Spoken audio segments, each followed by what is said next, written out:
नमस्कार।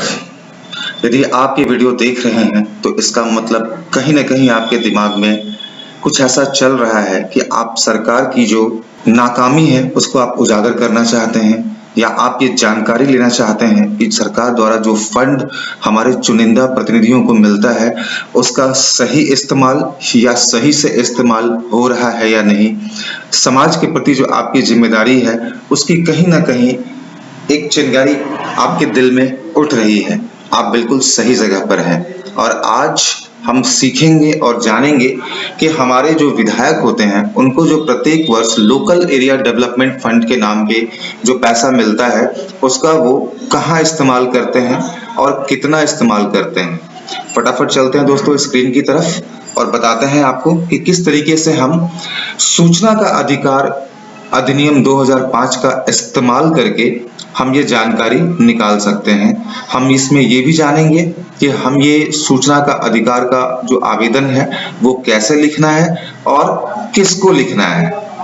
फटाफट दोस्तों, यदि आपने अभी तक हमारे चैनल को सब्सक्राइब नहीं किया है तो प्लीज सब्सक्राइब कर लीजिए। बहुत मेहनत से हम ये वीडियो बनाते हैं। आपका एक सब्सक्रिप्शन और एक लाइक हमारे मनोबल को बढ़ाता है।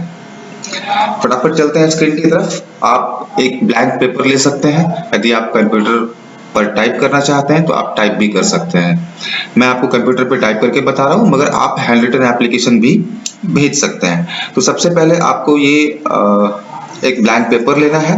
ब्लैंक पेपर लेने के बाद आपको क्या करना है, आपको सबसे पहले जो है आपको इसमें एक हेडर क्रिएट कर लीजिए अपने नाम का। जैसे मैंने अपना यहाँ पे नाम लिख दिया है जितेंद्र कुमार। पता की जगह पे अपना पूरा पता लिखना है। फोन नंबर आप अपना मेंशन कर दीजिएगा और नीचे यदि आपके पास ईमेल आईडी है तो ईमेल आईडी भी आप इसमें मेंशन कर दीजिएगा। यदि नहीं है तो यह कोई जरूरी नहीं है। यदि आप ऑनलाइन माध्यम से ये आरटीआई डाल रहे हैं तो ईमेल आप जरूर दीजिएगा। यदि आप ऑफलाइन माध्यम से यानी कि बाई पोस्ट डाक के द्वारा आप यदि आरटीआई एप्लीकेशन भेज रहे हैं तो कोई जरूरी नहीं है। अगला जो है आप इसमें दिनांक जरूर लिखिएगा। दिनांक जो भी आप जिस डेट को एप्लीकेशन लिख रहे हैं वो दिनांक आपको मेंशन करना है यहाँ पे। आप ये हैंड रिटन भी कर सकते हैं, आप हाथ से भी लिख सकते हैं। कोई जरूरी नहीं कि ये टाइप किया हुआ ही हो, आप हाथ से भी लिख सकते हैं। उसके बाद आपको लिखना क्या है कि सेवा में जो भी आपके पदाधिकारी हैं उनके बारे में लिखना है। तो आप यहाँ पे लिखेंगे सेवा में लोक सूचना पदाधिकारी या अधिकारी, योजना एवं विकास विभाग। यदि आप बिहार से हैं तो बिहार में जो डिपार्टमेंट इसको टेक केयर करता है वो है योजना एवं विकास विभाग।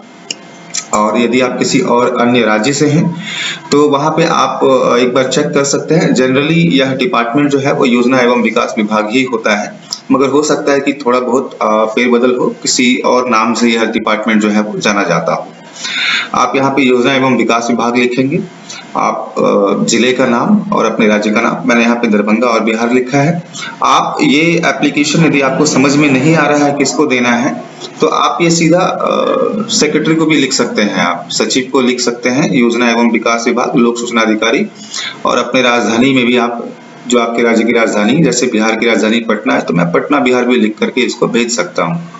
ठीक है, फिर वो इसमें थोड़ा समय लग जाएगा। वो आपको पता है कि वो जो आवेदन है उसको हस्तांतरित करेंगे, इसमें थोड़ा समय लग जाएगा। मगर आप यदि सीधा इसको जो जिलाधिकारी हैं योजना एवं विकास विभाग के उनको भेजेंगे तो आपका समय थोड़ा सा बच जाएगा।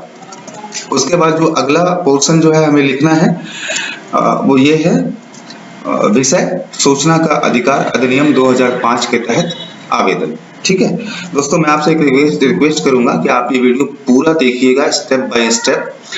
कहीं भी कोई भी स्टेप यदि आप मिस कीजिएगा तो हो सकता है कि आपका एप्लीकेशन अधूरा रह जाए या आप सही से एप्लीकेशन ना लिख पाएं और आपकी जो है वो मेहनत व्यर्थ हो जाए, आपको कोई जवाब ना मिले। ठीक है, तो इसलिए आप ये पूरा देखिएगा कि किस तरीके से हम जो है एमएलए फंड के बारे में, जो हमारे विधायक हैं एमएलए फंड जो उनको मिलता है हर एक साल, उसका हिसाब किताब हम उनसे मांग सकते हैं कि पैसा कहाँ खर्च हुआ, हुआ कि नहीं हुआ, नहीं हुआ तो क्यों नहीं हुआ, और हुआ तो कहाँ हुआ है। ठीक है, उसके बाद हम मेन उस पे आएंगे एप्लीकेशन लिखने के। उसके बाद हम लिखेंगे महोदय कृपया बहादुरपुर विधानसभा 85 के विधायक विकास निधि के संबंध में निम्नलिखित सूचनाएं उपलब्ध कराएं। मैंने यहाँ पे बहादुरपुर विधानसभा लिखा है, 85 नंबर लिखा है। आपका जो भी विधानसभा है आप उसका नाम लिखेंगे और उसका जो भी नंबर है उसका नंबर भी लिख सकते हैं आप। और विधायक विकास निधि यानी कि जो ऐच्छिक कोष होता है एमएलए का, उसका आप जिक्र कर देंगे यहाँ पे और आप इसको मेंशन करेंगे। दोस्तों मैं तो ये एप्लीकेशन आपको बता रहा हूँ, मैं ऑलरेडी ये आरटीआई लगा चुका हूँ और मैं आपको वीडियो के लास्ट में यह भी बताऊंगा कि मुझे वहां से क्या जवाब मिला है। तो आप लोग प्लीज वीडियो जो है वो पूरा देखिएगा ताकि मैं आपको लास्ट में बता सकूं कि मैंने किस तरीके से एप्लीकेशन लिखा और मुझे किस तरीके से बहुत ही सही सटीक डाटा जो है मुझे जवाब में मिला। तो वो जवाब भी जो है मैं आपको वीडियो के लास्ट में दिखाऊंगा। तो इसके बाद जो है आपको लिखना क्या है, पॉइंट वाइज आप चूंकि आप एक विधायक जो होता है वो कई बार क्या होता है कि लगातार भी जीत रहे होते हैं, 2 बार 3 बार 4 बार, कोई पहली बार जीतते हैं। तो आप ना फोकस करके लिखना कि कौन सी विधानसभा के विधायक के बारे में आप जानना चाहते हैं। यदि आप नाम लिखना चाहें तो नाम भी लिख सकते हैं विधायक महोदय का, नहीं लिखना चाहें तो भी चलेगा। आप लिख सकते हैं कि 17वीं विधानसभा या 15वीं विधानसभा, जो भी आपके राज्य में, बिहार में अभी 17वीं विधानसभा चल रही है जिस वक्त मैं ये वीडियो बना रहा हूं। तो मैंने 17वीं विधानसभा के दौरान क्या प्रश्न लिखा है कि 17वीं विधानसभा के दौरान अभी तक उपरोक्त निर्वाचन क्षेत्र के विधायक के निर्वाचन क्षेत्र विकास निधि से कराए गए सभी कार्यों से संबंधित निम्नलिखित विवरण दें। कार्य का नाम, कार्य का संक्षिप्त विवरण, कार्य के लिए स्वीकृत राशि, कार्य स्वीकृत होने की तिथि, कार्य समाप्त होने की स्थिति अथवा चालू कार्य की स्थिति, कार्य कराने वाली एजेंसी का नाम, कार्य शुरू होने की तिथि, कार्य समाप्त होने की तिथि, कार्य के लिए ठेका किस दर पर दिया गया, कितनी राशि का भुगतान किया जा चुका है, कार्य के रेखा चित्र की प्रमाणित प्रति, इस कार्य को कराने का निर्णय कब और किस आधार पर लिया गया, इससे संबंधित निर्णयों की प्रति भी उपलब्ध कराएं। ठीक है, तो मैंने ये क्वेश्चन लिखा है। आप अपने हिसाब से कुछ क्वेश्चनों में जो है वो आप फेरबदल कर सकते हैं आपकी रिक्वायरमेंट के हिसाब से। उसके बाद जो है मैंने दूसरा क्वेश्चन लिखा है कि अभी जो हमारे प्रतिनिधि हैं, विधायक प्रतिनिधि, उनके वर्तमान वित्त वर्ष में कितनी राशि आवंटित हुई है उनको, और पिछले फाइनेंशियल ईयर वित्त वर्ष से कितनी राशि उनको कैरी फॉरवर्ड की गई है। जैसे मान लीजिए कि 3 करोड़ रुपए प्रत्येक वर्ष मिलते हैं, इस बार भी 3 करोड़ मिले, पिछले बार भी 3 करोड़ मिले, तो पिछले वित्तीय वर्ष से कितना कैरी फॉरवर्ड हुआ, मतलब कितना उन्होंने खर्च किया। 1 करोड़ खर्च कर दिया तो 2 करोड़ कैरी फॉरवर्ड में आ जाएगा। तो वो भी हमें पता चल जाएगा कि पिछले वित्तीय वर्ष में इन्होंने कहाँ खर्च किए और कहाँ खर्च किए, ठीक है, और कितना खर्च किया। उसके बाद ये तीसरा प्रश्न जो हम लिखेंगे इसमें, उपरोक्त कार्यों में से अब तक कितने कार्यों के लिए और कुल कितनी राशि स्वीकृत की जा चुकी है। ठीक है, तो ये भी आपको मिल जाएगा, एक डाटा मिल जाएगा कि कौन कौन सा जो है, क्योंकि गवर्नमेंट के प्रोजेक्ट होते हैं तो थोड़ा टाइम लगता है इसमें, तो प्लानिंग पहले हो चुकी होती है, थोड़ा समय लगता है, तो आप ये भी पूछ सकते हैं। और अगला क्वेश्चन हम लिख सकते हैं, उपरोक्त कार्यों में से किन किन कार्यों के लिए और कितनी राशि स्वीकृत होनी है। ठीक है, कोई प्रोजेक्ट ऐसे होते हैं जो बियॉन्ड द बजट होते हैं, तो उसमें एक फाइनेंशियल ईयर में काम नहीं हो पाता। तो जैसे कोई 5 करोड़ का प्रोजेक्ट है तो उसमें 2 करोड़ पास कर दिया है, अगले फेज में फिर 3 करोड़ पास करेंगे। तो ये भी आप उनसे पूछ सकते हैं कि ऐसे किन किन कार्यों के लिए भाई ऐसा है कि और भी फंड अलॉकेट करना है आगे, तो वो भी हमको जरा जानकारी दीजिए। ये 4 प्रश्न मैंने पूछे थे और इनका मुझे जवाब भी मिला है, जो मैं आपको वीडियो के बाद में दिखाऊंगा, लास्ट में दिखाऊंगा। आप अपने हिसाब से इसमें प्रश्नों में फेरबदल कर सकते हैं। उसके बाद जो अगला पोर्शन है वो है आरटीआई की फीस का। तो क्योंकि मैं बीपीएल से बिलोंग नहीं करता हूं, तो मैंने 10 रुपए का पोस्टल ऑर्डर संलग्न किया था इसमें, या मैं तो ऑनलाइन किया था। तो आप इसमें 10 रुपए का पोस्टल ऑर्डर जो है इसके साथ आप लगाएंगे, और पोस्टल ऑर्डर का जो नंबर है वो आप इस तरीके से लिख के यहाँ पे ना मेंशन कर देंगे। ठीक है, तो आप लिखेंगे यहाँ पे, मैं आवेदन फीस के रूप में 10 रुपए का पोस्टल ऑर्डर संलग्न कर रहा हूँ, और पोस्टल ऑर्डर संख्या आप लिखेंगे। पर यदि आप बीपीएल से बिलोंग करते हैं, बिलो पॉवर्टी लाइन फैमिली से बिलोंग करते हैं, तो आपको यह फीस देने की जरूरत नहीं है। आप यहाँ पे यह चीज नहीं लिखेंगे, आप यहाँ पे बल्कि यह लिखेंगे कि मैं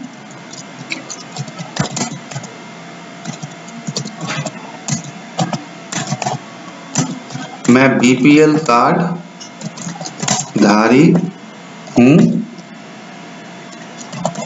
अतः इसलिए मैं सभी देय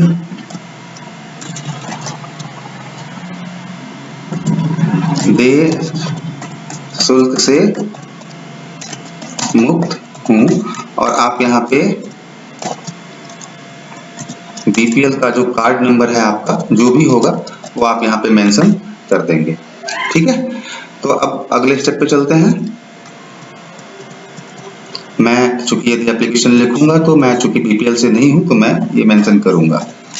उसके बाद अगली जो है अगले पोर्शन में हम कुछ ऐसी जानकारी जो है वो मेंशन कर देंगे ताकि थोड़ा सा उनको लगे कि जो आप जो हैं वो एजुकेटेड हैं और आपके पास पूरी नॉलेज है, तो वो आपको सही ढंग से जो है आपको जवाब देंगे। तो उसमें सबसे पहले जो है मैं इसमें पॉइंट मेंशन कर दूंगा उनकी जानकारी के लिए, कई बार उनको भी जानकारी नहीं होती है कि यदि मांगी गई सूचना आपके विभाग कार्यालय से संबंधित नहीं है तो आरटीआई एक्ट 2005 की सेक्शन 6 सब सेक्शन 3 के तहत मेरा आवेदन जो है वो रिलेटेड पीआईओ यानी कि पब्लिक इंफॉर्मेशन ऑफिसर लोक सूचना अधिकारी को विदिन 5 डेज 5 दिनों के अंदर जो है उनको ट्रांसफर कर दें। ठीक, उसके बाद फिर आप अगला पॉइंट इसमें लिख सकते हैं कि जब भी आप ये जवाब लिखेंगे तो प्लीज मुझे सूचना का अधिकार 2005 का सेक्शन 7 सबसेक्शन 8 सबसेक्शन 3 और 7 सेक्शन सबसेक्शन 3 सबसेक्शन 2 के अनुसार आप मुझे अपीलीय अधिकारी का पद नाम व पता अवश्य लिखेंगे उसमें, ताकि यदि मुझे आपके जवाब से संतुष्टि नहीं मिलती है या आपका जवाब अधूरा है तो मैं इसको अपीलीय पदाधिकारी के पास पहुंचा सकूं, अपील कर सकूं। ठीक है, उसके बाद फिर जो है हम अगला पॉइंट जो लिखेंगे ये सूचना का अधिकार अधिनियम 2005 की धारा 7 सब धारा 9 के अनुसार मैं अनुरोध करता हूं कि जिस रूप में मांगी जा रही है सूचना उसी रूप में प्रदान करें। जैसे आपने ऑफलाइन मांगा है तो ऑफलाइन, ईमेल से मांगा है तो ईमेल, फ्लॉपी में मांगा है, डिस्क में मांगा है, तो जिस हिसाब से मांगा है उसी रूप में प्रदान किया जाए। उसके बाद फिर जो अगली लाइन है जो मैं उसमें लिखूंगा कि आरटीआई एक्ट 2005 की सेक्शन 7 सब सेक्शन 1 के अनुसार मैं आपसे यह भी अनुरोध करता हूं कि यह जो डाटा है, जो सूचना मैंने आपसे मांगी है, यह 30 दिनों के भीतर जो है मुझे प्रदान कर दिया जाए। ठीक है, उसके बाद जो अगला डाटा है वो अगला जो पॉइंट है जो मैं इसमें मेंशन कर दूंगा उनकी नॉलेज के लिए कि आरटीआई एक्ट के अनुसार यदि आप मेरा आवेदन अस्वीकार कर देते हैं, आप मुझे सूचना देने से मना कर देते हैं, तो आपको यह कारण बताना होगा कि आरटीआई एक्ट 2005 के किस सेक्शन के अनुसार आपने मेरा आवेदन अस्वीकार कर दिया है। ठीक है, तो आप ये भी मेंशन कर दीजिएगा उसमें।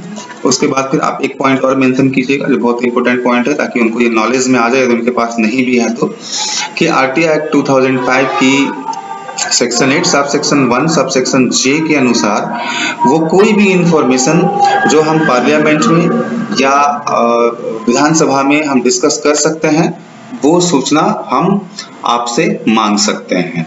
तो ये भी आप लिख दीजिएगा उसमें ताकि उनको यदि इसकी जानकारी ना हो तो ये जानकारी भी उनको हो जाए और वो आनाकानी ना करें कि ये कॉन्फिडेंशियल डाटा है, ये है, वो है। तो कई बार ऐसा होता है कि जनरली वो जो है ना रिजेक्ट कर देते हैं कि ये कॉन्फिडेंशियल डाटा हम आपको नहीं दे सकते हैं। तो आप उनको बता दीजिए कि यदि ये डिस्कस नहीं कर सकते हैं हम संसद में, विधानसभा में, तो मत दीजिए। यदि उस लायक नहीं है, यदि वो उस लायक है कि हम उसको डिस्कस कर सकते हैं तो ये कॉन्फिडेंशियल नहीं है, हमें इससे वंचित नहीं रखा जा सकता है।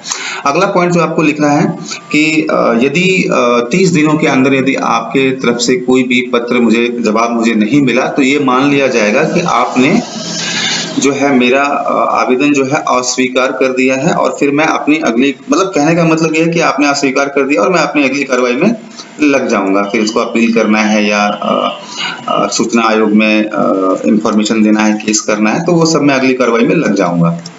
एक आखिरी पॉइंट और लिख देंगे इसमें कि ये आपको बता दूं कि सूचना मांगने वाले से आप ज्यादा से ज्यादा उसका पत्राचार के लिए जो जरूरी डिटेल्स है, जैसे पता हो गया या ईमेल हो गया या फोन नंबर हो गया, ये आप उससे मांग सकते हैं, मगर आप उससे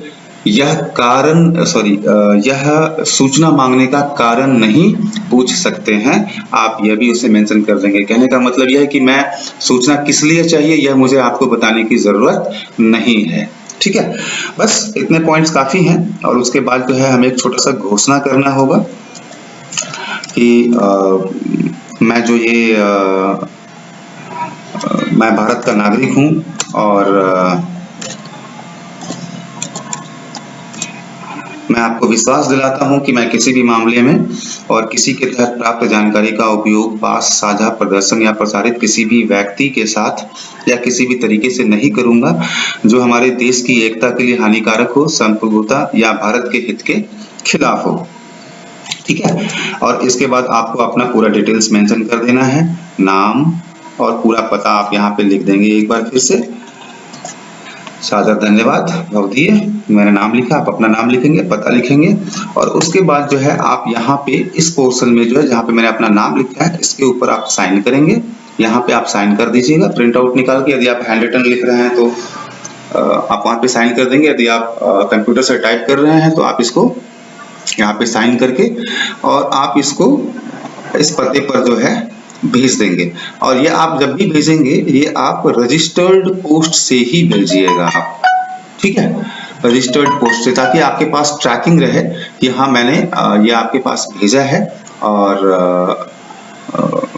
आपको इसका जवाब देना होगा। यदि आप इसको नॉर्मल पोस्ट से भेजिएगा तो आपके पास कभी कोई ट्रैकिंग रहेगी ही नहीं कि आपने उसको कब भेजा और कहाँ भेजा।